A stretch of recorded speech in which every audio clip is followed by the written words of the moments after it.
श्री स्वामी समर्थ. जय जय स्वामी समर्थ. तुम्हा सर्वांचं पुन्हा एकदा अगदी मनापासून आपल्या या नवीन व्हिडिओमध्ये मी स्वागत करते.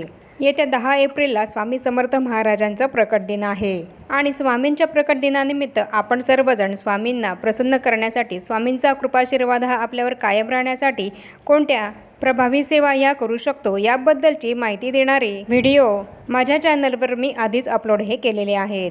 स्वामींच्या प्रकट दिनानिमित्त स्वामींची सेवा ही कशी करावी याबद्दलची संपूर्ण माहिती जाणून घेण्यासाठी तुम्ही जर अजूनही माझ्या चॅनलवर जाऊन स्वामी सेवेबद्दलची माहिती देणारे व्हिडिओ जर बघितले नसतील तर ते आता नक्की बघा, म्हणजेच तुम्हाला स्वामी सेवेबद्दल अधिक माहितीही नक्कीच मिळेल. आणि त्याचप्रमाणे इथून पुढे सुद्धा स्वामी समर्थ महाराजांच्या प्रकट दिनानिमित्त अधिक माहिती देणारे व्हिडिओ सुद्धा आपल्या चॅनलवर मी अपलोड करणार आहे. जसं की स्वामी समर्थ महाराजांचा प्रकट दिन हा कसा साजरा करावा, प्रकट दिनानिमित्त गुरुचरित्र पारायण हे कसं करावं, त्याचे नियम आणि अटी काय आहेत याबद्दलची संपूर्ण माहिती देणारे व्हिडिओ हे आपल्या चॅनलवर पुढे येणारच आहेत. आणि म्हणूनच तुम्ही माझ्या चॅनलला अजूनही सबस्क्राईब केले नसेल तर आता सबस्क्राईब जरूर करा आणि इथून पुढे येणारे व्हिडिओ सुद्धा बघत राहा, म्हणजेच तुम्हाला स्वामी सेवेबद्दल अधिक माहितीही मिळेल आणि त्याचप्रमाणे प्रकट दिनानिमित्त सुद्धा अधिक माहितीही नक्कीच मिळेल. आणि आजच्या व्हिडिओमध्ये मी तुम्हाला स्वामी चरित्र सारामृत या ग्रंथाचं एक मांडी एक आसनी पारायण हे कसं करावं याबद्दलच संपूर्ण माहिती मी तुम्हाला या व्हिडिओमध्ये देणार आहे. हे पारायण करण्यासाठी आपल्याकडे स्वामी चरित्र सारामृत हा ग्रंथ असणं आवश्यक आहे आणि त्याचप्रमाणे आपल्या देवघरामध्ये स्वामींचा एक फोटो किंवा मूर्ती हे सुद्धा असलेच पाहिजे. जे कोणी स्वामी सेवेकरी असतील त्यांच्याकडे स्वामींचा फोटो, त्याचप्रमाणे स्वामी चरित्र सारामृत हा ग्रंथ तर असेलच. आणि जर तुमच्याकडे स्वामी चरित्र सारामृत हा ग्रंथ आणि स्वामींचा फोटो नसेल तर तुम्ही तो तुमच्या घराजवळ असलेल्या स्वामी समर्थ महाराजांच्या केंद्रामध्ये, मठामध्ये जाऊन स्वामी चरित्र सारामृत हा ग्रंथ आणि त्याचप्रमाणे स्वामी समर्थ महाराजांचा फोटो सुद्धा आपल्या घरी घेऊन यायचा आहे. स्वामींच्या नित्य सेवेमध्ये आपण स्वामी चरित्र सारामृत या ग्रंथाचे रोज क्रमशः 3 अध्याय हे पठण करत असतो.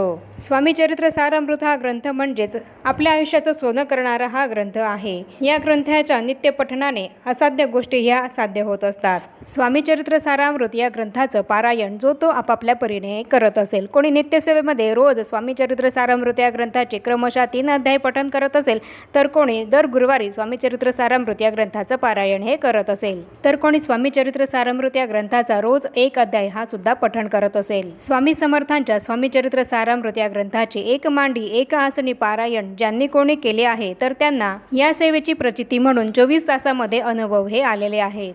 जे भक्त स्वामी चरित्र सारामृत या ग्रंथाचे एक मांडी एक आसनी पारायण हे करतात तर त्यांची मनोकामना ही 24 तासामध्ये पूर्ण होत असते. आपली जी काही इच्छा पूर्ण होण्यासाठी आपण हे एक मांडी पारायण करणार असू तर ती इच्छा आपली 24 तासामध्ये नक्कीच पूर्ण होत असते. असा या एक मांडी पारायणाचा अनुभव पारायण करणाऱ्या सेवेकऱ्यांना आलेला आहे. फक्त आपण ती सेवा किती श्रद्धेने, विश्वासाने आणि पूर्ण भक्तिभावाने करतो यावर ते अवलंबून आहे. स्वामींची आपण कुठलीही सेवा पूर्ण भक्तीने, श्रद्धेने आणि स्वामींवर पूर्ण विश्वास ठेवून केली तर त्याची प्रचिती, अनुभव स्वामी समर्थ महाराज हे आपल्याला देतच असतात. पूर्ण श्रद्धेने, विश्वासाने आपण स्वामींची जी सेवा करतो ती सेवा ही आपली स्वामी समर्थ महाराज हे स्वीकारतच असतात. आणि म्हणूनच स्वामींची कुठलीही सेवा करताना आपण त्यांच्यावर पूर्ण विश्वास हा ठेवला पाहिजे आणि कुठलीही सेवा करताना पूर्ण मन लावून श्रद्धेने आणि विश्वासानेच ती आपल्याला करायची आहे. तर एक मांडी पारायण आपल्याला स्वामी चरित्र सारामृत या ग्रंथाचं कसं करायचं आहे आणि हे पारायण करताना आपल्याला कोणते नियम पाळायचे आहे हेच आता आपण बघूया. आपली इच्छा ही त्वरित पूर्ण व्हावी यासाठी स्वामी चरित्र सारामृत या ग्रंथाचं एक मांडी पारायण करणं ही अत्यंत प्रभावी सेवा आहे. तुमची इच्छा ही त्वरित पूर्ण व्हावी असं तुम्हाला वाटत असेल तर तुम्ही स्वामी चरित्र सारामृताचे एक मांडी पारायण हे करून बघा. तुम्हाला 24 तासामध्ये नक्की अनुभव येईल आणि तुमची इच्छा सुद्धा पूर्ण झालेली असेल. स्वामी चरित्र सारामृत या ग्रंथाचं एक मांडी पारायण एक आसनी पारायण हे आपल्याला एकच दिवसामध्ये पूर्ण करायचं असतं. मग हे पारायण तुम्ही कधीही करू शकतात, कोणत्याही दिवशी, कोणत्याही वारी तुम्ही हे पारायण करू शकतात. आणि जर गुरुवारी केलं तर अतिशय उत्तम, कारण गुरुवार हा आपल्या स्वामी समर्थ महाराजांचा, आपला गुरूंचा वार असतो. म्हणूनच जर तुम्हाला हे पारायण गुरुवारी करता आलं तर अतिशय उत्तम, नाहीतर इतर कुठल्याही दिवशी तुम्ही हे पारायण करू शकतात. आणि तसंच आता स्वामी समर्थ महाराजांचा प्रकट दिन हा येत आहे तर तुम्ही त्या दिवशी सुद्धा ही सेवा हे पारायण करू शकतात. स्वामी चरित्र सारामृत या ग्रंथाचे एक मांडी पारायण करताना तुम्ही एका दिवसामध्ये किती स्वामी चरित्र सारामृत या ग्रंथाचे पारायण हे एक मांडी करणार असाल तितके तुम्हाला ते एकाच दिवसामध्ये पूर्ण करायचे असतात. आणि हे एक मांडी पारायण करत असताना आपल्याला मध्येच कोणाशी बोलायचं सुद्धा नाहीये आणि त्याचप्रमाणे मध्येच आपल्याला उठायचं सुद्धा नाहीये। मग यामध्ये तुम्ही जितक्या पारायणांचा संकल्प केला असेल तर तितके पारायण झाल्याशिवाय तुम्हाला तुमचे आसन हे सोडायचं नाहीये।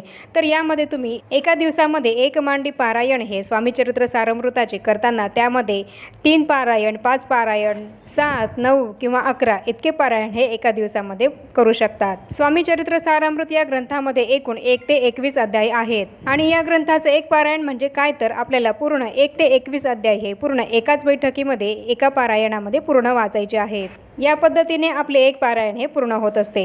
तर असेच तुम्हाला एक मांडी पारायण करताना तुम्ही जितक्या पारायणांचा संकल्प हा केला असेल तितके पारायण तुम्हाला एकाच दिवसामध्ये एकाच बैठकीमध्ये पूर्ण करायचे आहेत।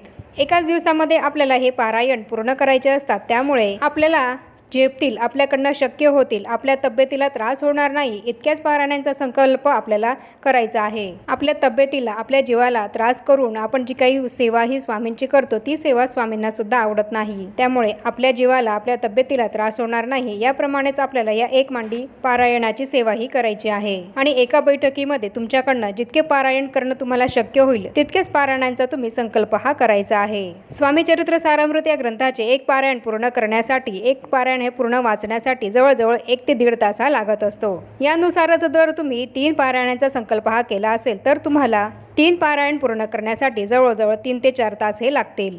ही गोष्ट लक्षात घेऊनच तुम्हाला स्वामी चरित्र सारामृत या ग्रंथाचे एक मांडी पारायण करताना, संकल्प करताना तुमच्याकडनं शक्य होईल तितकेच पारायणाचा संकल्प हा तुम्ही करायचा आहे। आणि तुम्ही जर स्वामी चरित्र सारामृत या ग्रंथाचे पारायण पहिल्यांदाच करत असाल तर सुरुवातीलाच तुम्ही एक मांडी पारायण हे चुकूनही करू नका, कारण सुरुवातीलाच तुम्हाला स्वामी चरित्र सारामृत या ग्रंथाचे पारायण करायला जास्त वेळ हा लागू शकतो, कारण तुम्ही ते पहिल्यांदाच पठण हे करणार असाल। आणि जर तुम्हाला एक मांडी पारायण करायची इच्छा असेल तर तुम्ही सुरुवातीला आधी जवळजवळ 15 ते 1 महिना आधी स्वामी चरित्र सारामृत या ग्रंथाचे 3 अध्याय हे रोज पठण करा, म्हणजेच तुम्हाला वाचनाची सवय होईल आणि तुम्हाला स्पीडचा सुद्धा अंदाज येईल आणि मगच तुम्ही एक मांडी पारायण हे स्वामी चरित्र सारामृत या ग्रंथाचे करा। तर या ग्रंथाचे एक मांडी पारायण करताना पूजेची मांडणी ही करावी लागते का? तर तुम्हाला जर हे पारायण करताना पूजेची मांडणी करायची असेल, तुमची इच्छा असेल तर तुम्ही ते तसं करू शकतात, किंवा तुमच्या देवघरामध्ये स्वामींचा फोटो असेल तरी सुद्धा तुम्ही हे पारायण करू शकतात। आणि जर तुमची इच्छा असेल तर तुम्ही मांडणी सुद्धा करू शकतात। ही मांडणी कशी करायची तर एका पाटावर एक स्वच्छ लाल कलरचं कापड हे अंथरायचं आहे आणि त्यावर स्वामींचा फोटो हा ठेवायचा आहे। स्वामींची मूर्ती असेल तर तुम्ही ती मूर्ती सुद्धा त्या पाटावर ठेवायची आहे आणि स्वामींच्या फोटोची किंवा मूर्तीची पूजा ही करायची आहे आणि त्यानंतर स्वामींच्या फोटोला फुलं सुद्धा अर्पण करायचे आहे आणि तसंच धूप, अगरबत्ती, दिवा हे सुद्धा आपल्याला लावून घ्यायचं आहे। आणि तसंच स्वामींच्या फोटोसमोर तुम्ही नैवेद्य म्हणून खडीसाखर किंवा एखादे फळ सुद्धा ठेवू शकतात। या एक मांडी पारायणाची सेवा सुरू करताना तुम्ही ती सकाळी पहाटे 3:30-4 वाजेपासून सुद्धा सुरू करू शकतात, तर रात्री 8 ते 9 वाजेपर्यंत तुम्ही हे पारायण करू शकतात। फक्त दुपारी 12 ते 12:30 ही वेळ दत्त महाराजांच्या भिक्षेची वेळ आहे आणि म्हणूनच त्या वेळेमध्ये आपल्याला हे वाचन, हे पारायण बंद ठेवायचे आहे। आणि या पारायणाची सुरुवात करताना आपल्याला सर्वात आधी संकल्प हा सोडायचा आहे आणि संकल्प करताना आपल्या हातामध्ये थोडेसे पाणी, अक्षदा, फूल हे घ्यायचं आहे आणि आपल्या नावाचा, आपल्या गोत्राचा उच्चार हा करायचा आहे। आणि तुमची जी काही इच्छा ही पूर्ण होण्यासाठी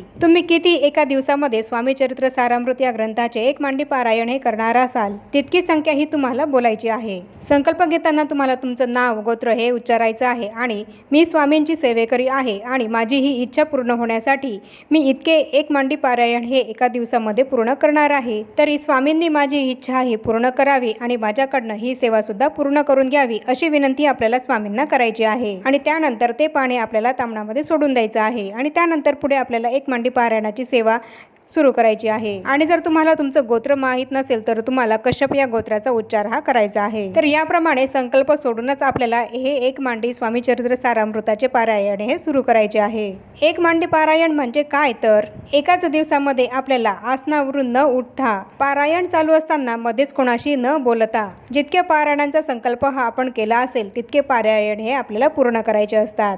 यालाच एक मांडी पारायण असं म्हणतात। मग यामध्ये तुम्ही 3 पारायणांचा संकल्प सोडला असेल किंवा 5 किंवा 7 किंवा 9 किंवा 11 जितक्या पारायणांचा संकल्प हा सोडला असेल तितके पारायण हे पूर्ण झाल्याशिवाय तुम्हाला मध्येच कुणाशी बोलायचं सुद्धा नाहीये आणि आसनावरून उठायचं सुद्धा नाहीये। मग यामध्ये तुम्हाला मध्येच पाणी प्यावेसे वाटले तर तुम्हाला तुमच्याजवळ एक मोठा तांब्या पाण्याचा ग्लास हे भरून घ्यायचा आहे आणि वाचन चालू असताना तुमचा घसा जर कोरडा पडला तर तुम्ही मध्येच पाणी हे पिऊ शकतात किंवा देवांजवळ स्वामींच्या फोटोसमोर तुम्ही जी काही खडी साखर ठेवली असेल तर ती सुद्धा तुम्ही खाऊ शकतात आणि हे पारायणाचे वाचन हे करू शकतात। आता हे पारायण करत असताना जर तुम्हाला वॉशरूमला जावंसं वाटत असेल तर तुम्ही त्यासाठी सुद्धा तुमचं आसन हे सोडू शकत नाही। वाचन बंद ठेवून तुम्ही तुमच्या आसनावरून उठू शकत नाही आणि म्हणूनच तुम्हाला शक्य होईल तितकेच पारायणाचा संकल्प तुम्ही करायचा आहे। मग यामध्ये बघा 3 आणि 5, 7 पारायण हे अगदी सहज होऊ शकतात, तर तुम्ही 3, 5 किंवा 7 इतक्या पारायणाचा संकल्प हा सोडू शकतात। शेवटी तुमची इच्छा, तुमच्या इच्छेप्रमाणे तुम्ही संकल्प हा या पारायणाचा करायचा आहे। हे पारायण करायला जरी कठीण असलं तरी याचा येणारा अनुभव हा तितकाच प्रभावी हा ठरत असतो। याप्रमाणे आपल्याला एका दिवसामध्ये 1 मांडी पारायण हे पूर्ण करून झाल्यानंतर आपल्याला स्वामींना नैवेद्य हा दाखवायचा आहे, तर त्यामध्ये तुम्ही स्वामींना वरण भाताचा नैवेद्य दाखवू शकतात किंवा त्यांच्या आवडीच्या बेसनाचा लाडूचा नैवेद्य दाखवू शकतात किंवा घेवड्याच्या शेंगांचा भाजीचा सुद्धा नैवेद्य हा दाखवू शकतात। तुम्हाला ज्याप्रमाणे नैवेद्य दाखवणं शक्य होईल त्याप्रमाणे तुम्ही नैवेद्य हा दाखवू शकतात। तुमच्या यथाशक्ती तुम्हाला नैवेद्य हा दाखवायचा आहे। मग यामध्ये तुम्ही गोड शिरा बनवून त्याचा सुद्धा जरी नैवेद्य दाखवला तरी सुद्धा चालेल। आणि तसंच या पारायणाचे उद्यापन हे सुद्धा आपल्याला खूप मोठे करायचे असते असे काही नाही। तुमची जर इच्छा असेल तर तुम्ही एखादी जोडी, ब्राह्मणाची जोडी असेल किंवा सवाष्ण स्त्री असेल यांना सुद्धा जेवण हे घालू शकतात। तुमच्या यथाशक्ती तुम्ही उद्यापन हे करू शकतात। आणि हे पारायण करताना उपवास करायची सुद्धा काही गरज नाही। तुमची इच्छा असेल, तुम्हाला झेपत असेल तर तुम्ही उपवास करू शकतात, नाहीतर नाही केला तरी सुद्धा चालेल। आणि तसंच हे पारायण करताना सुरुवातीलाच आपल्याला खूप पोटभर जेवण करून सुद्धा हे पारायणाची सुरुवात करायची नाहीये की ज्यामुळे आपल्याला आळस येईल, कंटाळा येईल, झोप लागेल। हे पारायण करताना इतकं पोटभर जेवण करून सुद्धा आपल्याला या पारायणाला सुरुवाती करायची नाहीये, तर थोडंसं अगदी हलकं फुलकं खाऊनच आपल्याला या पारायणाला सुरुवात करायची आहे। आणि तसंच ज्या दिवशी तुम्ही हे पारायण करणार असाल त्या दिवशी तुम्हाला मांसाहार हा तुमच्या घरामध्ये चुकूनही करायचा नाहीये। तुम्ही स्वतःसुद्धा मांसाहार हा करायचा नाहीये आणि घरामध्ये इतर कोणी करत असेल तर त्यांनासुद्धा त्या दिवशी मांसाहार हा बंद ठेवायला सांगायचा आहे। तर आपल्याला याप्रमाणे स्वामी चरित्र सारामृत या ग्रंथाचे 1 मांडी 1 आसनी पारायण हे करत असताना पूर्ण श्रद्धेने, भक्तिभावाने आणि विश्वासाने करायचे आहे। तर याप्रमाणे आजच्या या व्हिडिओमध्ये मी तुम्हाला स्वामी चरित्र सारामृत या ग्रंथाचे 1 मांडी पारायण 1 आसनी पारायण हे कसे करायचे, त्याचे नियम काय आहे, अटी काय आहे याबद्दल संपूर्ण माहिती ही दिली आहे। आणि आता 10 एप्रिलला असणाऱ्या स्वामी समर्थ महाराजांच्या प्रकट दिनानिमित्त तुम्ही ही सेवा जरूर करू शकतात। करून बघा, ही सेवा तुम्हाला नक्कीच चांगला अनुभव हा येईल। तुमच्या इच्छा स्वामी समर्थ महाराज नक्कीच पूर्ण करतील। आणि आता या छोट्याशा माहितीसह आपण आपला आजचा हा व्हिडिओ इथेच थांबूया। चॅनलवर जर पहिल्यांदाच आला असाल तर चॅनलला जरूर सबस्क्राईब करा आणि या व्हिडिओला जास्तीत जास्त लाईक आणि शेअर सुद्धा जरूर करा। आणि भेटूया पुन्हा अशाच नवीन एका माहितीपूर्ण आणि महत्त्वपूर्ण व्हिडिओसोबत। तोपर्यंत सर्वांना श्री स्वामी समर्थ।